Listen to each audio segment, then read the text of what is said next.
Alright folks, here we are at the official Royal Enfield product launch for its new 2024 Shotgun 650 middleweight custom cruiser.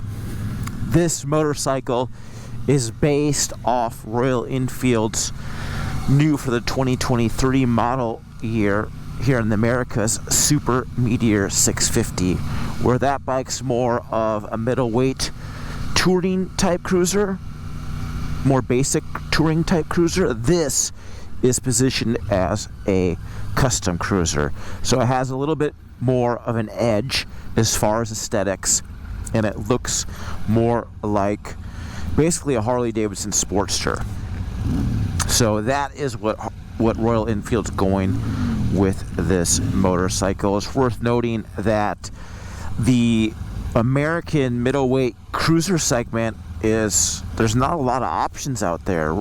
Harley-Davidson's most entry-level vehicle is $13,000 now in the Nightster.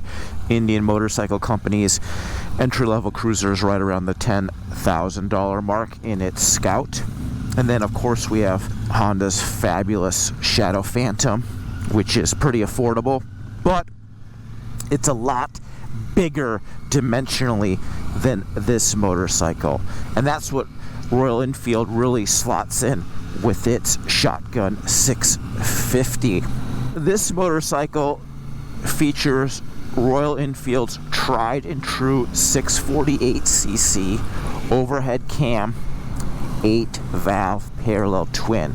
It's air and oil cooled and features a 270 degree firing order, so an uneven firing order that helps give this engine a V-twin like character. V-twin engines are renowned for their low end torque and their nice guttural feel, and this engine has that type of character, but of course it's in a parallel two-cylinder configuration. Parallel 2 engines are awesome because they're less expensive to make than V-twins, and they also are nice and short from front to back. Yes, they're a little bit wider than a V-twin, but they are shorter from front to back, and that allows motorcycle engineering team to position the engine wherever they want, or more flexibility in engine positioning than a V-twin engine. Let's see how this Shotgun 650 cruises at freeway speeds. Now the 648cc parallel twin puts power back to the 17-inch rear wheel with a chain final drive that is on the left-hand side of the vehicle. We also have a cable actuated wet clutch and a 6-speed gearbox. Here we are in 5th gear. There is the gear position indicator. It's rather small on this LCD backlit display, but it's okay because the gearbox has really good shift feel, so we know exactly what gear we're in. Speaking of shift feel, the clutch action on this bike is also excellent. The clutch action is nice and light, yet it has a really pleasing progressive feel. This isn't some wimpy clutch. Of course, if you're a person who doesn't have extreme grip strength, you're still going to like this clutch because it doesn't require He-Man-like forearms to actuate. It's also worth mentioning that both the clutch lever and the brake lever, you can adjust the position in or out based on your hand size. I have size medium hands, and I generally like the levers closer to the handlebar rather than far away. But if you are a person with bigger hands, you might like the levers a little bit farther away from the handlebar. So with this bike, the choice is yours. Ergonomics on this Shotgun 650. Geez, this bike is pretty cozy for cruising. The handlebar is nice and flat. It doesn't have a ton of rearward sweep. Of course, the street bike's just going to have some, but the bars are certainly not in your lap. It has a quasi-aggressive handlebar stance, which I really like. The handlebars are not too narrow nor too wide, and it has a really commanding stance. I like this handlebar bend. The seat It's nice and cozy, nice and wide, a lot of room for me to move about the cockpit. I'm 6 foot tall, weigh right around 205 pounds. I'm a big boy right now, but so far so good in the seat. The foot pegs are not quite real mid controls, but they're not rear controls either. They're kind of a hybrid between a conventional rear mount control and a mid control. Again, a mid control would be a little bit farther forward, but a rear control would be a little bit farther back too. So a little bit of a cross. This foot position makes for a really relaxed ride. You feel like you're sitting in a chair. So if you're someone with limited knee contortions or limited flexibility, this motorcycle is going to fit you really good and be pretty comfortable for you. This 3.6 gallon fuel tank, I like the way it's curved. I can squeeze the tank really easily with the inner portions of my legs, and that just helps me stay connected to the bike. Obviously, we're not racing this thing, we're not doing anything crazy, but just being able to squeeze that fuel tank with my legs, it just gives me one more element of control. Let's say if I had to brake suddenly for an obstacle ahead, by squeezing the fuel tank with my legs, I have more stability and more control on the bike, and I can brake harder. So I really like that touch. It's a very nice ergonomic addition that I haven't really noticed on other cruiser motorcycles. So good job to Royal Enfield. Now we have this mixed LCD and analog style speedometer. I love the swept face speedometer. It's a classic styling touch, and it also is easy to read. The LCD display that's inside, that's a little bit more difficult to read. Obviously, we have a fuel gauge here that keeps tabs on the capacity of the 3.6 gallon fuel tank. We have gear position indicator, which is a little bit small, and then we have odometer and trip functions. To the right, we have a nice digital instrument pod. This instrument pod, not only does it show the time, but it also serves as turn-by-turn navigation. And that is facilitated via Royal Enfield's Tripper iOS and Android-powered smartphone app. You download that app, you pair this display with your smartphone via Bluetooth, and you can actually navigate with turn-by-turn directions on that instrument pod. Pretty neat. It has a big arrow and shows you where to go, and just helps you navigate through town without having a Bluetooth headset. You just literally see the directions, the arrows on this screen. I think that's pretty neat. It's cool that Royal Enfield is applying technology for us riders here in the United States. The Bluetooth synchronization works great. It's really easy to pair with your phone, and it works really well. Good job, Royal Enfield.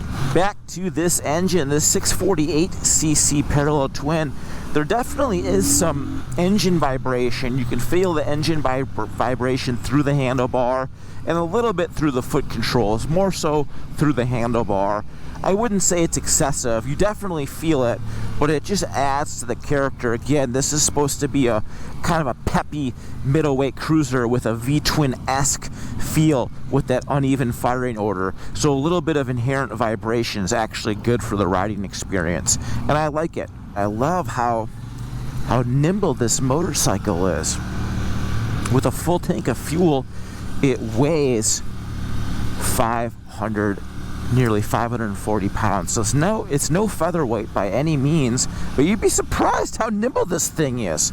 This thing is very agile on its feet. It's worth noting that this vehicle rolls on an 18-inch front wheel and 17-inch rear wheel, where the Super Meteor 650 is on 19-16 wheel combo. So a little bit different. 17-inch wheels are basically the gold standard in the realm of street biking. 18-inch wheel just adds a little bit more style. It gives it a little bit meaner profile, just having that 1-inch bigger diameter wheel. And so far so good. We're rolling along very nicely. The big news on this bike is the use of a Showa BPF type inverted fork. Showa BPF inverted fork came out maybe, it probably came out 13 years ago. That technology is 13 years old now, but it is really nice. BPF stands for big piston fork. So inside the fork there is oversized pistons that are able to flow fluid more quickly and respond to road imperfections more quickly. Basically gives you more responsive damping control. So the fork is following the road with more precision when it encounters bumps. So although Showa's BPF technology is nothing new, it works awesome. I love Showa BPF forks because they always have really good response. It's worth mentioning that this fork is non-adjustable. The spring preload and the damping is fixed. Out back we have a pair of Showa shocks that mount directly between the subframe and the swing arm without linkage. This bike's riding pretty good. You definitely feel the bumps, especially toward the back of the bike. I'd say maybe the fork offers a little bit more pleasing ride than the back. The back's not bad, but you definitely feel those bumps through the back of the vehicle more than you do the front. But again, the twin shocks, direct mount between subframe and swing arm, that is just that's how the cruisers are done. That's just kind of a styling touch almost. Of course, there are other cruisers that have different suspension setups now with monoshocks, but for the OG classic styling of this vehicle, the twin shock setup works really well. Now, this 640cc parallel twin is good for right around 41 horsepower at the business end of the 17-inch rear tire. 41 horsepower, right around 35 pound-feet of torque. And that's the one thing I really like about this engine is how much low-end power it has. It really comes off the line very nicely, yet the throttle response on this bike isn't too sharp. It's almost a little bit muted, but for a middleweight cruiser, a little muted is really good. It's also worth noting that this vehicle does not employ ride-by-wire. It has a mechanical connection between the right twist grip and the engine throttle bodies. So no traction control, no adjustable engine power modes, none of those electronic doodads, just a simple and effective motorcycle, and I'm a big advocate of that. You don't always need technology in your vehicles.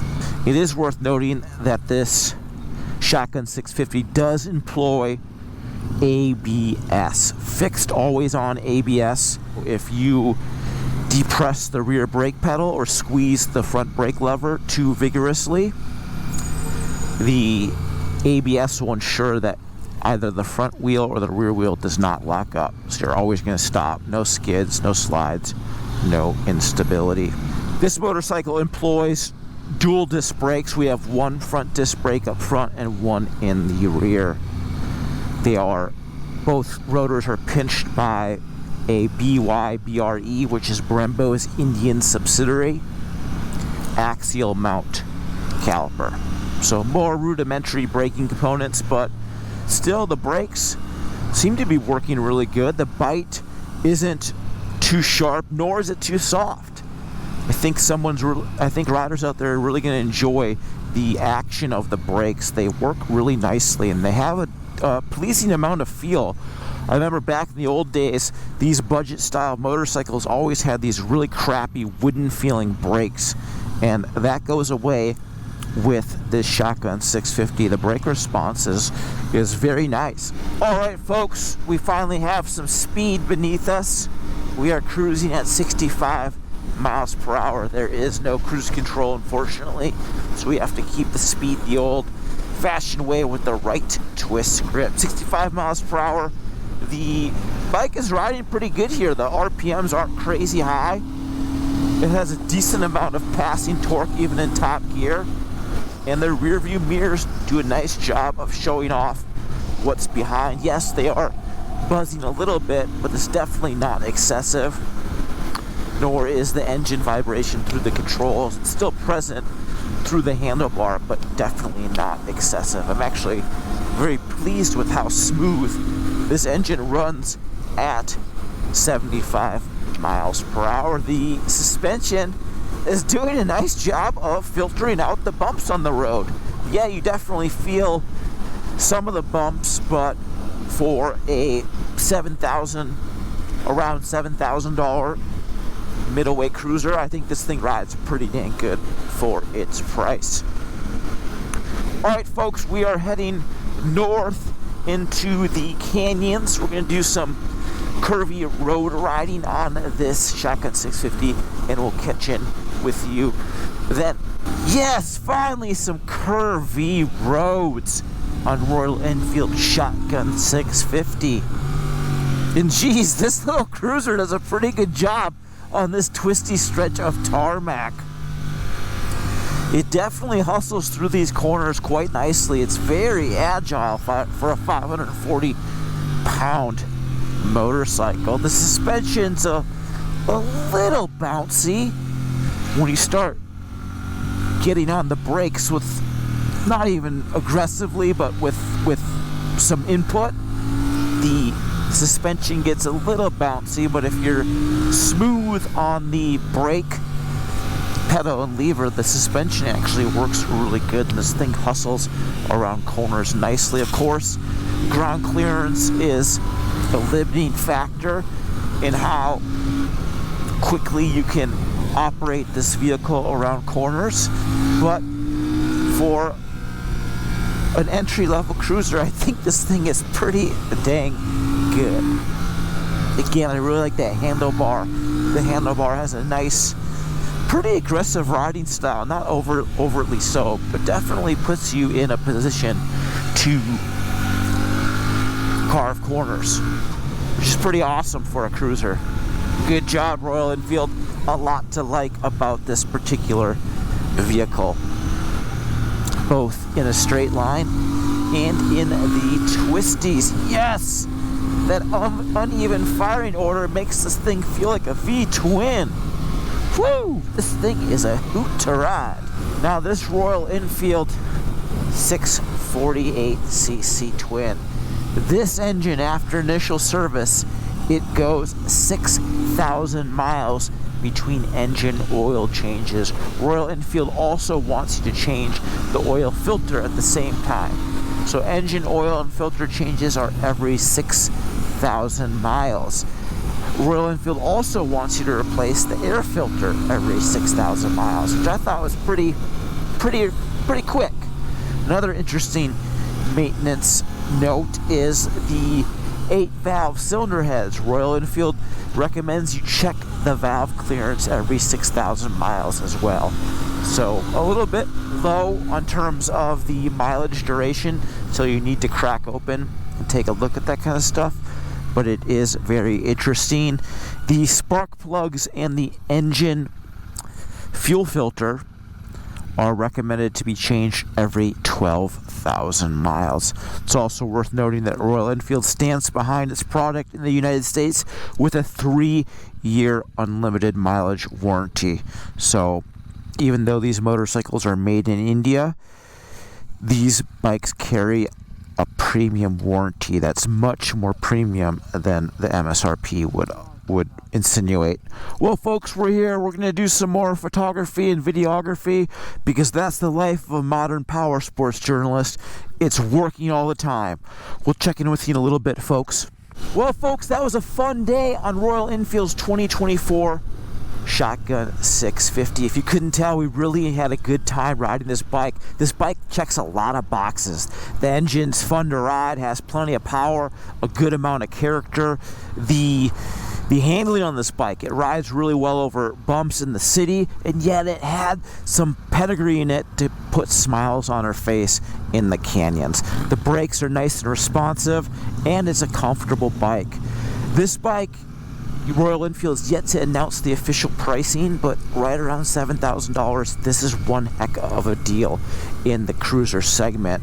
It's also worth noting that the fit and finish and the build quality on these Royal Enfield bikes has come so far since they began importing these bikes into America for the 2014 year. These things have come a long ways. The paint finish on these bikes is straight up excellent. And the powder coating finish on some of the hard parts like the frame and swing arm and the passenger footrest, it's of really high quality, and it looks like it's going to stand the test of time. If there was one gripe, however, in the build quality department, it would be some of these fasteners here. Some of these fasteners and these bolts, they could be of higher quality. This LCD, it'd be nice if it was bigger too. But for the money, this bike represents excellent value, and Royal Enfield is really elevating the performance of these bikes. So good job to Royal Enfield. Well, folks, that wraps up our official POV style review of this Shotgun 650. As always, make sure to surf on over to motorcyclistonline.com. That's where all of our written content comes to life. Give this video a thumbs up if you liked it, thumbs it down if you didn't, because we'd love to hear from the naysayers. We're an inclusive organization, and everyone's opinion counts here. And we'll see you in the next episode, folks. Thanks for riding with us.